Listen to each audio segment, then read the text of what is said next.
කමල්වත් සුනිල්වත් ඔයාට උදව් කරන එකක් නැහැ. අම්මවත් තාත්තවත් හෙට එන්නේ නැහැ. අම්මවත් තාත්තවත් මට සල්ලි දෙන එකක් නැහැ. දෙන්නගෙන් එක්කෙනෙක්වත් මට සල්ලි දෙන එකක් නැහැ. එතකොට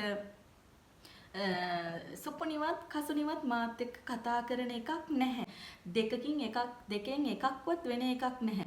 මොනවා හරි දෙයකින් යම්කිසි දේවල් දෙකකින් එකක් වෙන්නේ නැහැ. දෙකකින් එකක්වත් වෙන්නේ නැහැ. දෙන්නගෙන් එක්කෙනෙක්වත් යමක් කරන්නේ නැහැ. ඉතින් දෙකකින් එකක්වත් වෙන්නේ නැහැ. දෙන්නගෙන් එක්කෙනෙක්වත් එන්නේ නැහැ. කරන්නේ නැහැ. දෙන්නෙක් ගැන කතා කරොත් ඒ දෙන්නගෙන් එක්කෙනෙක්වත් යමක් කරන්නේ නැහැ. දෙකක් ගැන කතා කරොත් ඒ දෙකෙන් එකක්වත් වෙන්නේ නැහැ. ඉතින් අපිට මේ වගේ ඒවා කතා කරන්න පුළුවන්. ඇය අයිස්ක්‍රීම්වත් මී කිරිවත් කන්නේ නැහැ. දෙකෙන් එකක්වත් කන්නේ නැහැ. ඇය මටවත් චතුරිටවත් කැමති නැහැ. දෙන්නගෙන් කාටවත් කැමති නැහැ. ඉතින් දෙන්නගෙන් එකකටවත් දෙකකින් එකකටවත් නැහැ කියන අර්ථය දෙන්න කරනවා. අපි භාවිතා කරනවා neither no.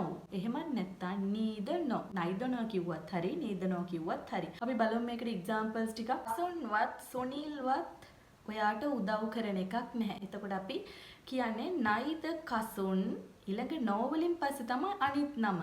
මුලින් අපි නයිද ගන්නවා. ඊට පස්සේ ඒක නමක් හරි එක දෙයක් හරි වෙන දේ හරි කරන කෙනාගේ නම හරි දානවා. නයිද කසුන් නෝ නිමල්. නෝ වලින් පස්සේ තමයි නිමල් දාන්නේ. නයිද කසුන් නෝ නිමල් will help you. එතකොට ඇයි අපි මේකට will help you ගත්තේ? මොකද නයිද නෝ අතර තියෙන්නේ නැහැ කියන අර්ථය. එතකොට අපි ආයෙත් නෙගටිව් සෙන්ටෙන්ස් එකක් දාන්නේ නැහැ. නෙගටිව් අර්ථය තියෙන දෙයක් අපි දාන්නේ නැහැ. මොකද නයිද නෝ අතර තියෙනවා නයිද නෝ කියන එකේ තියෙනවා නෑ කියන අර්ථය. එතකොට අපිට ආයෙත් කියන්න බෑ නයිද කසුන් නෝ නිමල් won't help you. එතකොට නෑ කියන අර්ථ දෙකක් එනවා. එහෙම නෙමෙයි නයිද නෝ වල නෑ කියන තේරුම තියෙන හින්දා අපි ආයේ ඒ වාක්‍ය නෙගටිව් කරන්නේ නැහැ. පොසිටිව් විදිහටමයි තියන්නේ. නයිද නිමල් නෝ කසුන් will help you. එතකොට will help you කියන එක තියෙන්නේ positive. ඒ කියන්නේ යථාර්ථය.